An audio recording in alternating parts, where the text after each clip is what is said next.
ओम तत्सत। अथ अष्टमो अध्याय।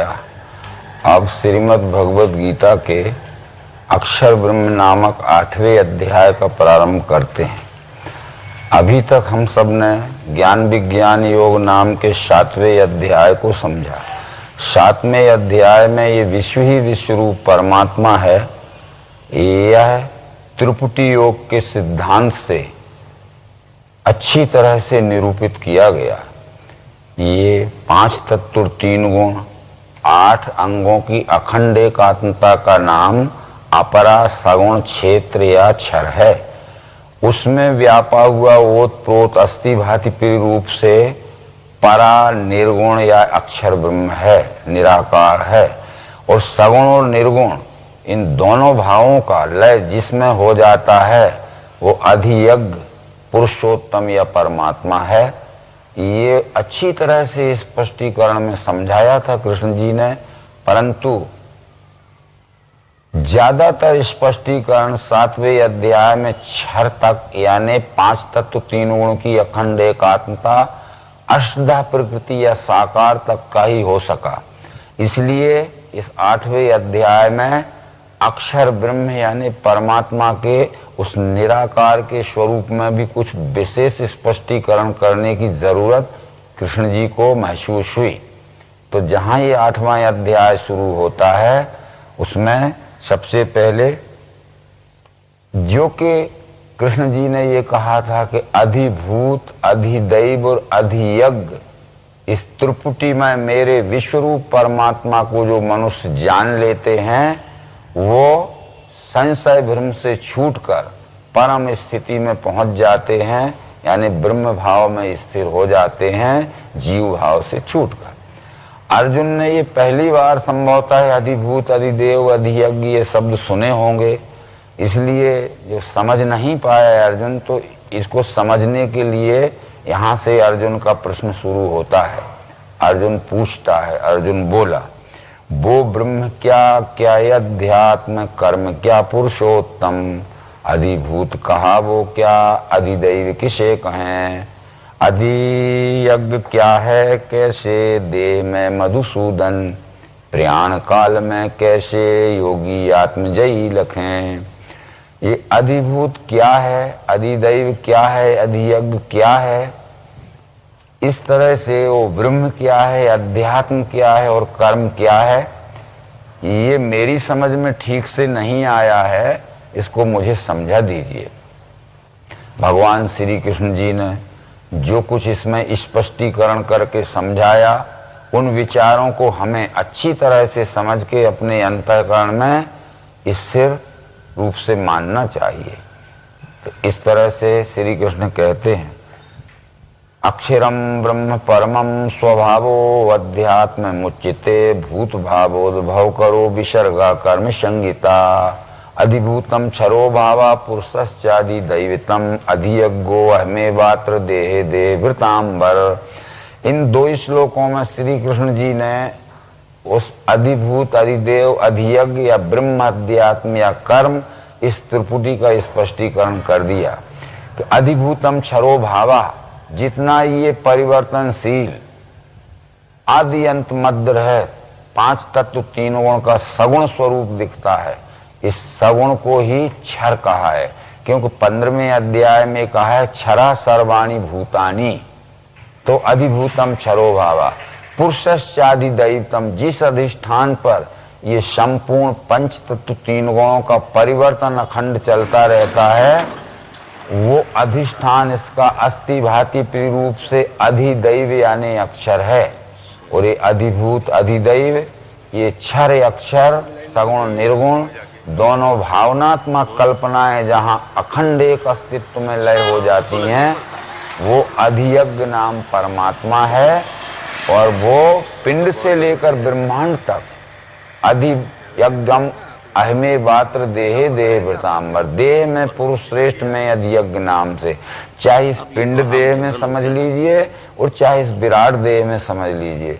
आशा ये कहना पड़ेगा कि अधियज्ञ इस पिंड से लेकर ब्रह्मांड तक जिसे अधियज्ञ कहा है वो मैं ही हूँ।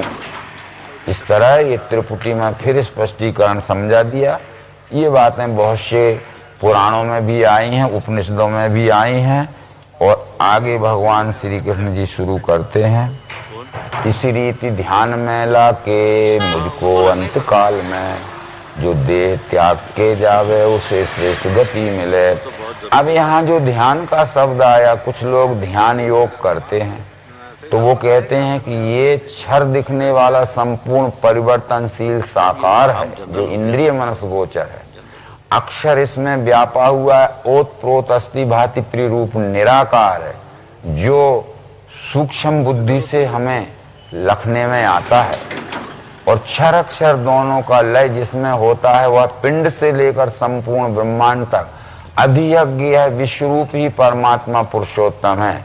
इस तरह समझ के जो अपने अंतःकरण में अच्छी तरह स्मरण रखता है, अपने अंतःकरण में ध्यान में पक्का रखता है, और फिर वो ये जीवित स्वरूप में रहे अथवा इस शरीर को त्याग के अपना कर्म फल भोगने के लिए अन्य शरीर में जन्म धारण करने के लिए जावे, वो इस रीति ध्यान में लाके मुझको अंत काल में जो देह त्याग के जावे उसे श्रेष्ठ गति मिले।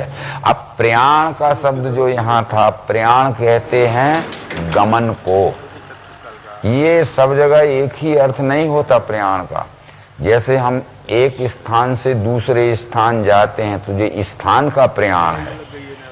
एक उम्र से, जवान उम्र से वृद्ध अवस्था की ओर जाते हैं तो ये आयुष्य का प्रयाण है। पर अज्ञान से हम ज्ञान में जाते हैं तो ये ज्ञान का प्रयाण है, और ज्ञान से जब विज्ञान में जाते हैं तो ये विज्ञान का प्रयाण है। तो ये जीव जब ब्रह्म रूप को दिव्य चक्षु योग के त्रिपुटी योग की पद्धति से जानकर देखकर उसमें तद्रूपता प्राप्त कर लेता है तो ये जीव का ब्रह्म में रूप में मिल जाने का प्रयाण है। इसलिए प्रयाण नाम केवल शब्दकोश में गमन का है, गमन का है, और गमन यह शब्द जिस प्रसंग में उपयोग किया जाएगा उसका वैसा ही अर्थ लिया जाएगा। फिर जिस जिस भाव को लाके अंत में देह जो तजे, उस भाव से युक्त लेवे कौन ते जन्म वो। जिस जिस भाव को लाके अंत में देह जो तजे, भाव तो तीन ही हैं, क्षर भाव, अक्षर भाव और पुरुषोत्तम भाव। यदि हमारा इस जन्म में क्षर भाव तक का अभ्यास हुआ है, यानी 5 तत्व 3 गुणों के पूर्ण साक्षित्व भाव का अनुभव स्थिर हो गया है, तो क्षर भाव के साक्षी अवस्था में हम पहुंच गए हैं, और देह त्यागेंगे तो हमारा अगला जन्म क्षर का अनुभव प्राप्त करने के लिए ज्यादा प्रयत्न नहीं करना पड़ेगा। वो अक्षर के अनुभव की प्राप्ति के लिए हम प्रयत्न करेंगे।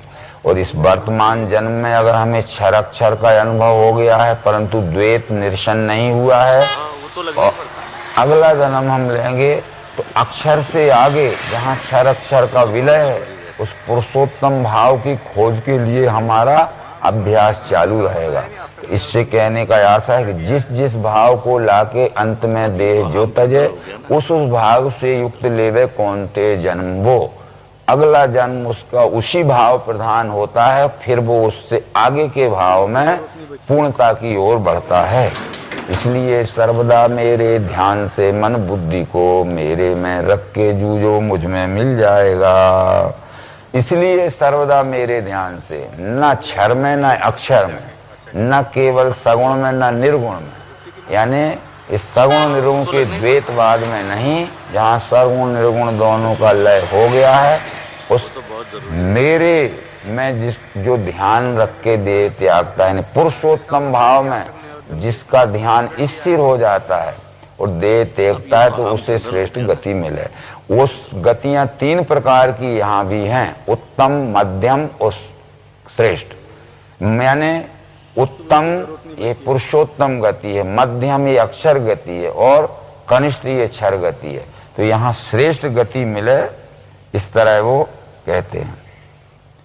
अनन्य मन से पार्थ अभ्यास योगी युक्ति से जो मेरा ध्यान करता है पाता है पद दिव्य वो। अभ्यास योग युक्तेन चेतसा नान्गामिना। अभ्यास योग युक्तेन जो कहा है, दिव्य चक्षु योग की युक्ति से जो अभ्यास करता है क्षर अक्षर के द्वैत का विलय करते हुए पुरुषोत्तम भाव में स्थित होने का, तो वो दिव्य पद को प्राप्त होता है, यानी पुरुषोत्तम पद को प्राप्त कर लेता है। ये 9वें श्लोक में पुरुषोत्तम पद की पहचान कराई गई है। अनादि सर्वज्ञ अचिंत्य रूपी, निर्माण करता सबका नियंता, प्रकाश वर्णी तम से परे वो, अत्यंत जीना यह ध्यान करके। वो अनादि है, पुरुषोत्तम अनादि है, तो क्षर अक्षर ये आदि है। अनादि पर ही अनेक प्रकार की कल्पनाएं हो सकती हैं, यदि वस्तु नहीं है तो कल्पना भी नहीं हो सकती। इसलिए पुरुषोत्तम पर क्षर अक्षर की ये कल्पना पश्चात में हुई, परंतु ये क्षर अक्षर पुरुषोत्तम ये तीनों कल्पनाएं वस्तु में हुई। तब अंतिम विचार से हम देखेंगे तो वस्तु अनादि है, वस्तु की पहचान के लिए उसका नाम पुरुषोत्तम दिया गया है, उसका निराकार भाव अक्षर है, उसका साकार भाव क्षर है, क्षर अक्षर पुरुषोत्तम। इन त्रिपुटी का लय अनादि वस्तु में होता है, इसलिए अनादि है वो वस्तु, उसका नाम पुरुषोत्तम है, उसका निराकार भाव अक्षर है, उसका साकार भाव क्षर है। वस्तु की पहचान क्षर अक्षर पुरुषोत्तम इस त्रिपुटी योग के सिद्धांत से होती है। सर्वज्ञ है वो, यानी सर्व का साक्षी, सर्व का धारण करने वाला, सर्व रूप में रहने वाला, यानी सर्वज्ञ सबका जानने वाला है। अचिंत्य रूपी है, यानी उसका चिंतन मन बुद्धि से नहीं हो सकता है, प्रत्यक्ष प्रयोग में देखकर ही उसका निश्चित चिंतन हो सकता है। ये चिंतन चित्त का विषय है। तब ये शास्त्र ने ये कहा गया है कि मन बुद्धि अहंकार चित्त करण मंत्रम संशयो निश्चयो गर्भा स्मरणम विषय इमा, यानी मन बुद्धि अहंकार ये चित्त चारों मिलके हमारा अंतःकरण चतुष्टय होता है। मन का काम है संकल्प विकल्प करना, बुद्धि का काम है निश्चय करना, परंतु अहंकार का काम है गर्व घमंड और अभिमान धारण करना, पर चित्त का काम है स्मरण रखना, यानी देखे हुए को कभी न भूलना। इसलिए स्मृति स्मरण आदि शब्द जो आए हैं योग शास्त्र में, वो कहते अनुभूत विषय असंप्रमोषा स्मृति, देखे हुए विषय को कभी न भूलना, इसका नाम स्मृति है। और ये स्मृति नाम से स्मरण जो रहता है वह चित्त में ही रहता है, चित्त का विषय स्मरण करना। जहां सुमरति अनन्य भाव से मेरा, अनन्य भाव से पाठ अभ्यास योग युक्ति से जो मेरा ध्यान करता है, ये उसका आशय हुआ। अब ये प्रयाण में जो मन से सुस्थायी सद्भक्ति से योग अभ्यास द्वारा भ्रुवों के दो बीच में प्राण थामे, वही मिले पुरुष सनातनी में। प्रयाण में अज्ञान से ज्ञान और ज्ञान से विज्ञान और विज्ञान से आस्तिक अवस्था की ओर मनन अभ्यास के द्वारा जब गमन करता है, तो उस गमन काल में भ्रुवों के दो बीच में प्राण थामे। यहाँ दोनों नेत्रों के बीच के स्थान को शरीर में भ्रुव कहा गया है, परंतु यदि अध्यात्म सिद्धांत की दृष्टि से देखें तो दोनों नेत्रों के बीच में अगर हमने अपनी दृष्टि को स्थिर किया तो उससे हमें अनुभव लाभ कुछ नहीं हो सकता है, कोई भी करके देख ले। पर दोनों भावों के बीच में क्षर और अक्षर ये दो भाव हैं, दोनों भावों के बीच में दोनों को जोड़ने वाला, दोनों को फोड़ने वाला ये पुरुषोत्तम भाव है। इसलिए कहा गया है कि सगुण अगुण बीच नाम सुसाखी, उभय प्रबोधक चतुर्दुभाकी, उभय अगम युग सुगम नाम ते, कहूँ नाम बड़ ब्रह्म राम से। सगुण अगुण दुई ब्रह्म स्वरूपा, अकथ अनादि अगाधे अनूपा, मेरे मत बड़ नाम धूते। तो ये सगुण निर्गुण दोनों भावों के बीच में, हा नाही के बीच में साई रहे समाये। हा यानी अक्षर, नाही यानी क्षर के बीच में साई यानी पुरुषोत्तम बैठा हुआ है। उभय प्रबोधक, जो दोनों का प्रबोध कर रहा है और दोनों को अपने में जोड़ के रखे हुए है। तो यह आशय भ्रुवों के दो बीच में प्राण थामे, वही मिले पुरुष। अब ये 11वें श्लोक में अक्षर का ही निरूपण है 9वें 10वें श्लोक में पुरुषोत्तम का हो गया। जिसे कहें अक्षर वेद वेदता जहां मिले है यति वीतरागी, पालें जिसके हेतु से ब्रह्मचर्य, संक्षेप में वो पद हूं लखाता।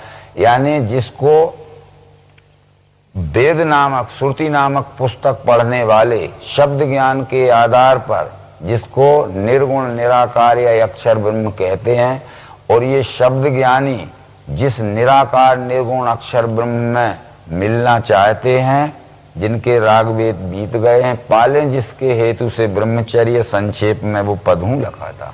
वो पद क्या है? रोक के शब्द द्वारों को हिये में मन खींच के, भौं के मध्य में प्राण बैठा के योग जो करे। अब रोक के शब्द द्वारों को यहाँ जो भाषांतर में कहा गया, इसका ये मतलब नहीं है कि हम आंख बंद कर लें और काम बंद कर लें। मूल मंत्र कहता है सर्व द्वाराणि संयम्य, यानी हमारी 5 ज्ञानेंद्रिया, हमारा मन, बुद्धि और चित्त और एवं स्वयं जीव आत्मा को सर्व द्वाराणि संयम, इनको संयम में रखो, अनुशासित रखो, असंयमित मत रहने दो, बहिर्गामी विकेंद्रित मत रहने दो। और उन दोनों भावों के बीच में, क्षरक्षर के बीच में, क्षरक्षर दोनों को अपने में लय करने वाला पुरुषोत्तम भाव है। ऐसा दिव्य चक्षु योग के द्वारा जो निश्चय करते हैं तो उनको क्या अनुभव होता है? एक अक्षर ओम ब्रह्म कह के मेरे ध्यान से जो देह छोड़ के जावे उसे श्रेष्ठ गति मिले। एक ही अक्षर ओम ब्रह्म। अब यहाँ कहीं कहीं ओम को सगुण कहा है, कहीं कहीं ओम को निर्गुण कहा है, और कहीं कहीं ओम को पुरुषोत्तम कहा है। तो सभी जगह इस ओम का एक ही अर्थ नहीं लेना चाहिए।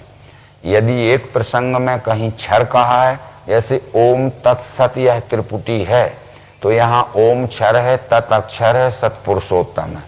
परंतु ये कहीं कहीं कर्मारंभ जताने को संज्ञार्थ ओम कहें श्रुति, वहां ओम का अर्थ अक्षर होता है। परंतु वेद ये कहते हैं ओम इति ब्रह्म, ओम इति इदम सर्वम, विचिंतेत ओंकार मात्र सचराचरम जगत, है ना। विचिंतेत ओंकार मात्र सचराचरम जगत, जितना चर और अचर जगत है यह सब विश्व परमात्मा ही है।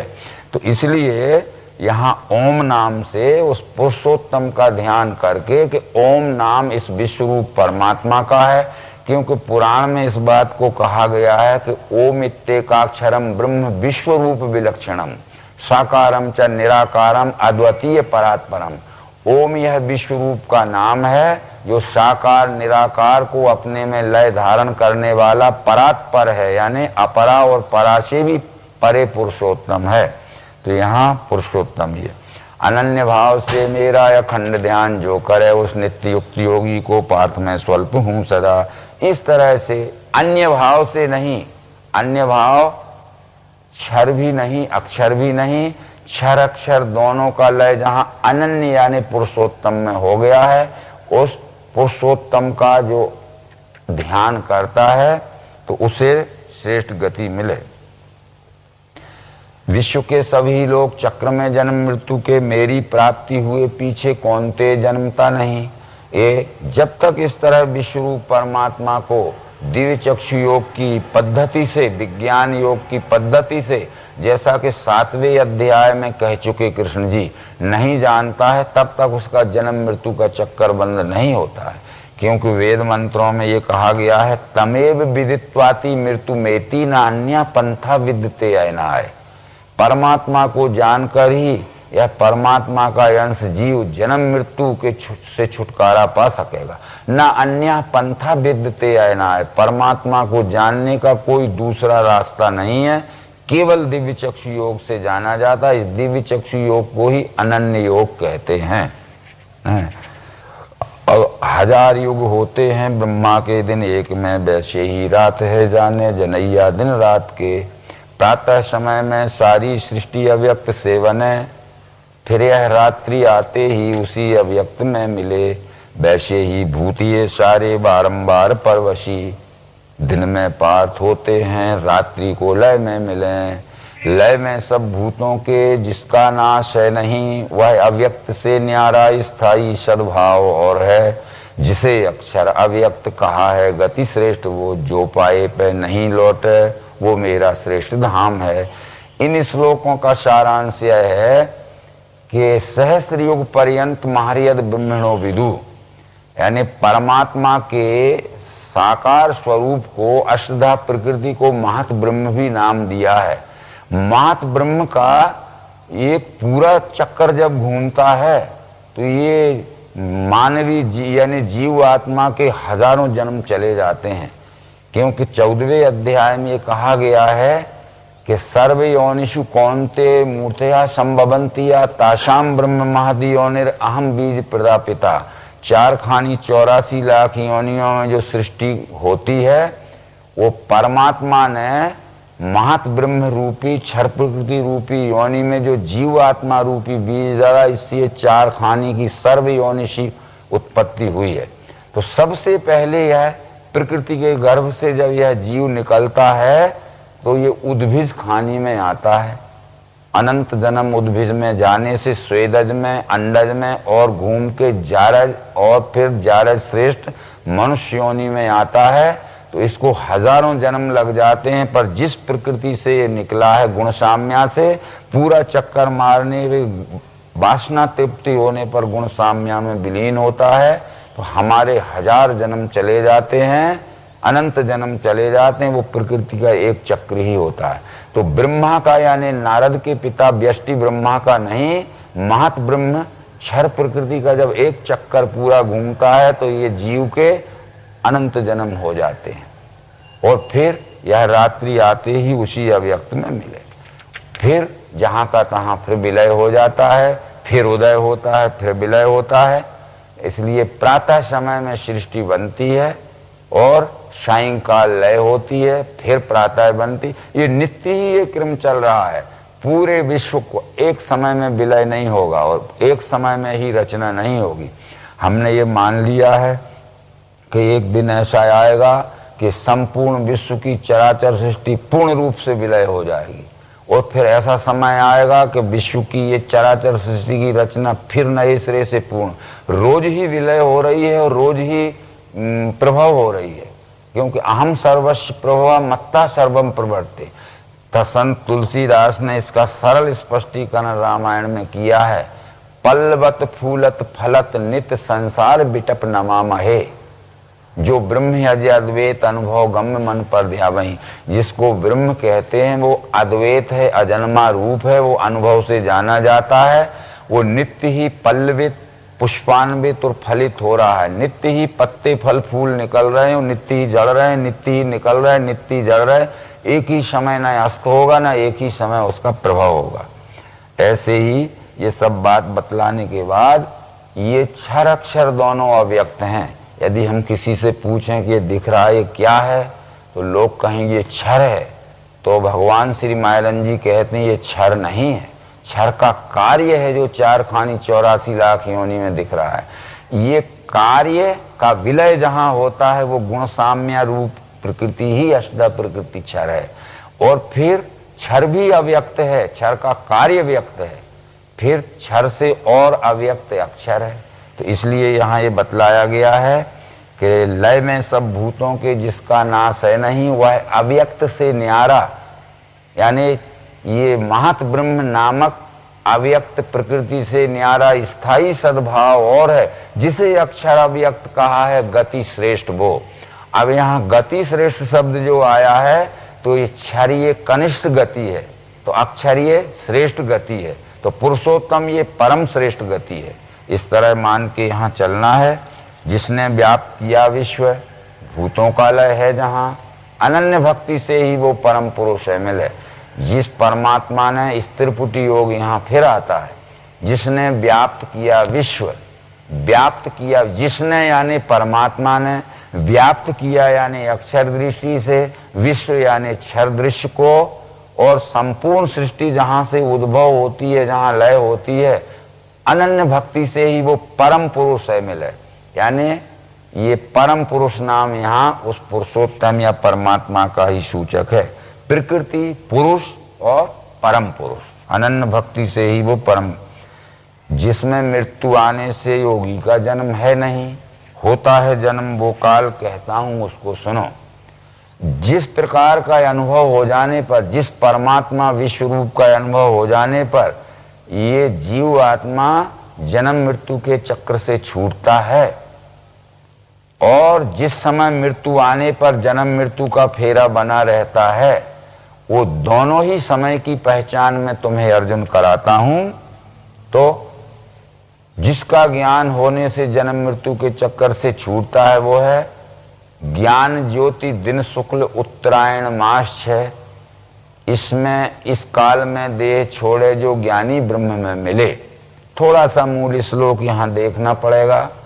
अग्निर्ज्योति रहा शुक्ला षण्मासा उत्तरायणम तत्प्रयाता गच्छन्ति ब्रह्म ब्रह्म विदो जना। अग्निर्ज्योति यानी ज्ञान ज्योति, हमारे अंतःकरण में तत्वदर्शी सदगुरु से विश्वरूप दर्शन कराने वाला ज्ञान का प्रकाश आ गया। ज्ञान का प्रकाश तो आता है, पर मनन और अभ्यास काल में वो ज्ञान पक्का स्थिर होने के लिए दिन पे दिन बढ़ता है। जैसे शुक्ल पक्ष का चंद्रमा प्रतिपदा से लेकर चतुर्दशी तक पूर्णता प्राप्त होने के लिए उत्तरोत्तर बढ़ता है, ऐसा प्राप्त हुआ ज्ञान स्थिरता और अचल स्थिरता में पहुंचने के लिए उत्तरोत्तर बढ़ता है, जब तक कि वो पूर्ण ना हो जाए। तो तत्प्रयाता गच्छन्ति ब्रह्म, वो गच्छन्ति ब्रह्म तो तब हो सकता है जब ब्रह्म विदो जना, जब ब्रह्म को जान लेता है तो ब्रह्म में पहुंच जाता है। यदि ब्रह्म को नहीं जाना तो ये सूरज का उत्तरायण दक्षिणायन किसी काम का नहीं हो सकता है। तब ये गीता की शिक्षा से यदि हमने सूरज के पृथ्वी की परिभ्रमण गति का उत्तरायण दक्षिणायन मान लिया तो गीता की शिक्षा से इसका मेल नहीं बैठता। यदि कोई पुण्य आत्मा दक्षिणायन में देह त्याग दे तो क्या उसका पुण्य कर्म का फल निष्फल जाएगा? और कोई महान पापी राक्षस दुराचारी भ्रष्टाचारी अत्याचारी यदि दक्षिणायन के समय देह त्याग देवे तो क्या उसके पाप के फल से वो छूट जाएगा? कदापि नहीं। भगवत गीता ये कहती अवश्य ही कर्म का फल भोगना पड़ता है। तो इस तरह से ये सूरज का और पृथ्वी के परिभ्रमण गति का उत्तरायण दक्षिणायन नहीं है।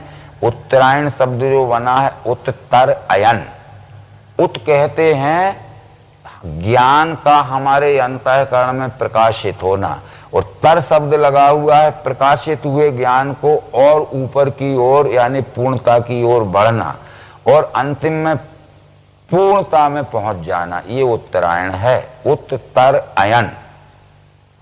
तो इस तरह जब पूर्ण ब्रह्म को जान लेता है तो ब्रह्म को जान लेने पर ब्रह्म रूप में मिल जाए। तत्प्रयाता गच्छन्ति ब्रह्म, गच्छन्ति ब्रह्म तो जब होता है जब ब्रह्म विदो, जब ब्रह्म को जान ले।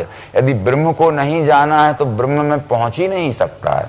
परंतु अज्ञान रात्रि कृष्ण पक्ष दक्षिणायन मास है, इसमें योगी देह छोड़े चंद्रलोक मिले गए। ये उत्तरायण का विलोम शब्द यानी उत्तरायण का विपरीत शब्द दक्षिणायन है। उत्तरायण ये प्रकाश का मार्ग है और दक्षिणायन ये अंधकार का मार्ग है। उत्तरायण ये देवी मार्ग है, दक्षिणायन ये आसुरी मार्ग है। उत्तरायण ये प्रकाश का सरल मार्ग है, दक्षिणायन ये अज्ञान का कुटिल मार्ग है। तो सरल मार्ग से प्रकाश के मार्ग से जो जाएगा तो निर्विघ्नता पूर्वक अपने स्थान में पहुंच जाएगा, और जो अंधकार के कुटिल आड़े टेढ़े मार्ग से जाएगा वो स्थान पर नहीं पहुंचेगा और विघ्न बाधाएं उसको वहीं परिसमाप्ति कर सकती हैं। तो इस तरह से ये उत्तरायण दक्षिणायन के विषय में समझना है। परंतु इसके विचार आज जो हमारे शब्द ज्ञानी लोग कहते हैं वो गीता की शिक्षा से मेल नहीं रखते। तब भगवान श्री कृष्ण ये कहते हैं कि शुक्ल कृष्ण गति दो हैं स्थायी इस विश्व में, एक है मुक्ति की दाता देती है जन्म दूसरी। शुक्ल गति यानी देवी संपत्ति का मार्ग और कृष्ण गति यानी आसुरी संपत्ति का मार्ग। ये भगवत गीता के 7वें अध्याय में कृष्ण कह चुके हैं। वो कहते हैं मोहाशा मोघ कर्माणो मोघ ज्ञाना विचेषा राक्षसी मासुरी में चैव प्रकृति मोहिनी सता। उनकी आशा कर्म ज्ञान व्यर्थ शून्य विवेक वो स्वभाव मोह दाता वे राक्षसी आसुरी गहें। छिपा है ज्ञान माया से आसुरी वृत्ति हो चुकी, नराधम दुराचारी मूल मुझको नहीं भजें। ये आसुरी मार्ग से चलने वाले हैं, ये कृष्ण यानी कुटिल मार्ग से चलने वाले हैं।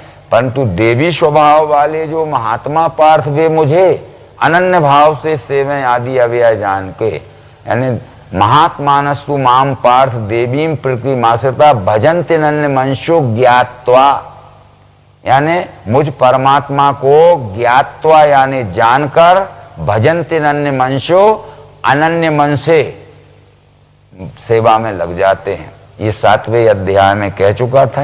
यही है कृष्ण मार्ग और शुक्ल मार्ग। पातंजल योग शास्त्र ने भी ये कहा है कि मार्ग दो ही है, कर्मणा शुक्ला कृष्णा। ये कर्म मार्ग शुक्ल मार्ग और कृष्ण मार्ग हैं। शुक्ल मार्ग ये ज्ञान मार्ग है और कृष्ण मार्ग ये अज्ञान मार्ग है। अज्ञान मार्ग से जाएंगे तो जरूर जन्म मृत्यु का चक्कर नहीं छूटेगा, और ज्ञान के प्रकाश मार्ग से जाएंगे तो अवश्य ही ये अपने परम स्वरूप की, परम योगी मिले आदि परम स्थिति में जो आगे कहने वाले हैं।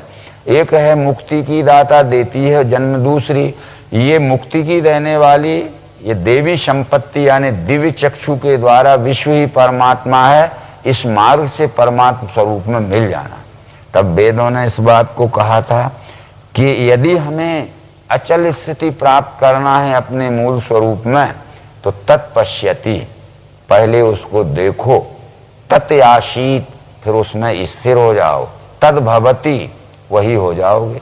देखो, उसमें स्थिर हो, यानी देखे हुए और जाने हुए ज्ञान को अपने अंतःकरण में स्थिर करो, और स्थिर होते ही तुम वही हो, कोई दूसरे नहीं हो। बस सो हम हो जाएगा, यानी सह अहम, मैं वही हूं और वही मैं है। इस तरह से तो ये दोनों को जानने वाला योगी कोई नहीं फंसे, इसलिए सर्वदा पार्थ रहना योग युक्ति से। ये कृष्ण मार्ग यानी आसुरी संपत्ति का, दुराचार का, अज्ञान का कुटिल मार्ग है, और शुक्ल मार्ग ये देवी संपत्ति का, सदाचार का, ज्ञान प्रकाश का मार्ग है। इन दोनों मार्गों को जो अच्छी तरह समझ लेता है तो वो बंधन में नहीं पड़ता है, अज्ञान के मार्ग से नहीं जाकर और ज्ञान विज्ञान के मार्ग से जाके और अपने निज मूल स्वरूप को प्राप्त कर लेता है। इसलिए सर्वदा पार्थ रहना, तस्मात् सर्वेषु कालेषु योग युक्तो भवार्जुन। इसलिए हर समय अर्जुन तू ये दिव्य चक्षु योग से युक्त होकर अपने को इस विश्व रूप में अखंड स्थिति का अनुभव कर। ये 28वें श्लोक में वही कहना चाहते हैं कि वेदेषु यज्ञेषु तपःसु चैव दानेषु यत् पुण्य फलम प्रदिष्टम् अत्येति तत्सर्वमिदं विदित्वा योगी परम स्थान उपैत चाध्यम। जो वेद वेदता तपदान करता, जो यज्ञ करता फल पूर्ण लेवे, है तुच्छ जाने सबको तजेबो योगी मिले आदि परम स्थिति में।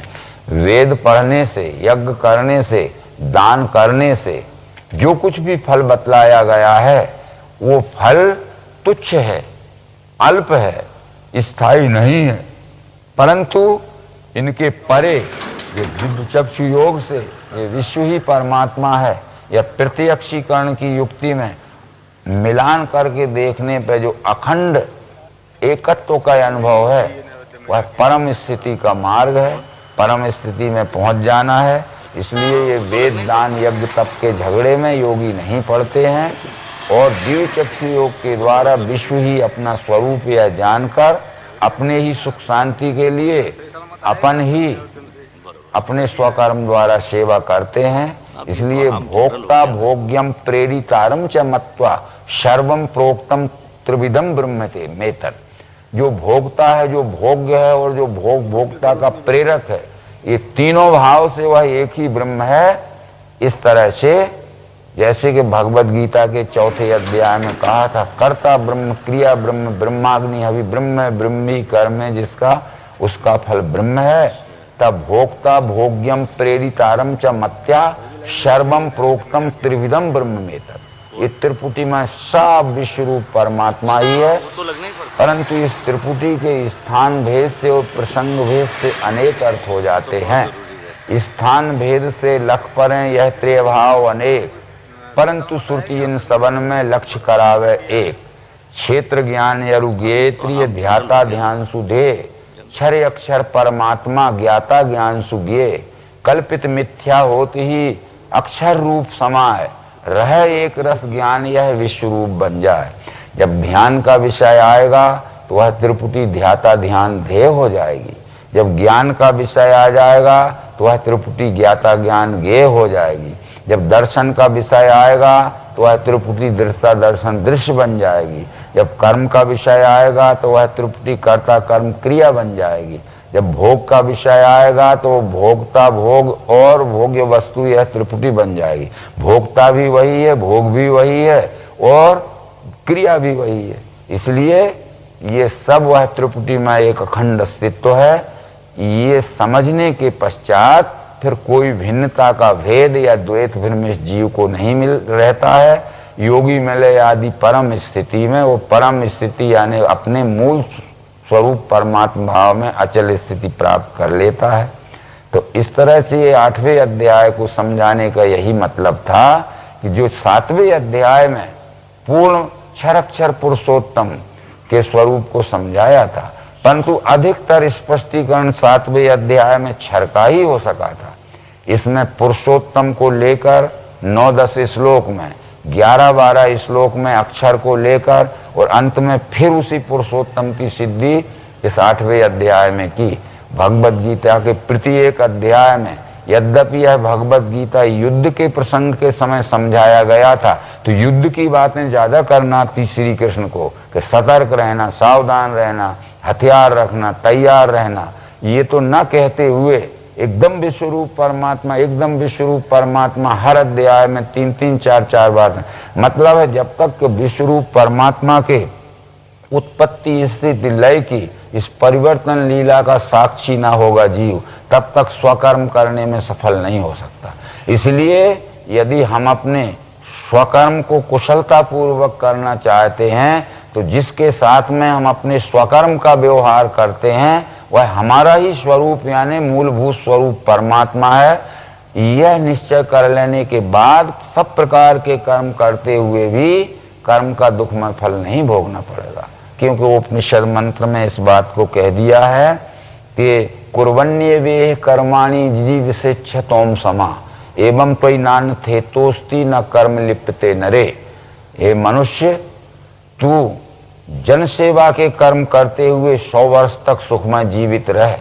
यानी यदि तू जन ये प्राणी मात्र के रूप में परमात्मा ये नहीं जानेगा और अपने स्वार्थ के लिए स्वकर्म करेगा तो उसका दुखमय फल भोगना पड़ेगा।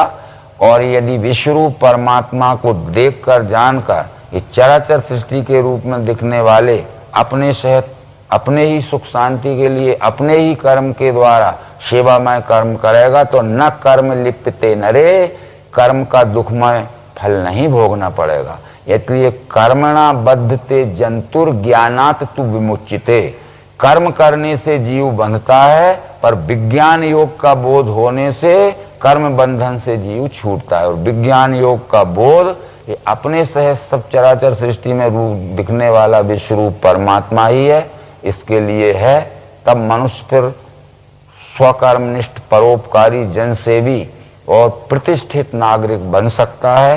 ये पहले अर्जुन को ये बोध कराना चाहते हैं और फिर युद्ध में उसको प्रवृत्त कराना चाहते हैं। इन सब बातों को समझाते हुए और ये अक्षर ब्रह्म नाम का 8वां अध्याय भी संपूर्ण है। नर्मदे हर विश्वरूप भगवान।